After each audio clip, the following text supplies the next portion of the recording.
আলহামদুলিল্লাহ। কেমন আছেন সবাই? আশা করি ভালো আছেন। আমরাও আছি আলহামদুলিল্লাহ ভালো। তো এই মাকরুনিটা তৈরি করলাম। প্রথমে পেঁয়াজ দিলাম, আদা রসুন দিলাম, তারপরে মুড়িগুলা ছোট ছোট করে কাটি মুড়িগুলা দিয়ে দিলাম, তারপরে হলুদ দিলাম, কামন দিলাম, একটু লাল মরিচ দিলাম, একটা মাগি দিলাম, দিয়ে ভালো করে কষাইলাম। ঠিক আছে, কষানোর পরে সাবানাগুলা দিয়ে দিলাম। এটা হইলো এই আর কি সলিষ শাকের মতো আর কি, সলিষ শাক, ওইটা দিয়ে দিলাম। দিয়ে ভালো করে কষা হালাইলাম। ঠিক আছে, কষায়ে তারপরে একটু আপনার ক্রিম দিয়ে দিলাম।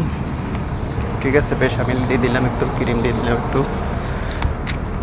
একটু ক্রিম দিয়ে দিলাম, দিয়ে লাল করিলে লাড়ে রাখি দিলাম। মাশরুম দিলাম, দিয়ে মাকরুনিগুলার বয়লিং করলাম। বয়লিং পরে মাকরুনিগুলা ডালে দিয়ে ভালো করে লাড়াই, একটু হালকা জীবন দিয়ে দিলাম,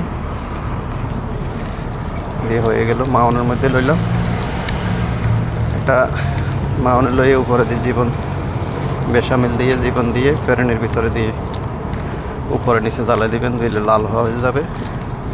এভাবে তৈরি করে খাবেন ইনশাআল্লাহ।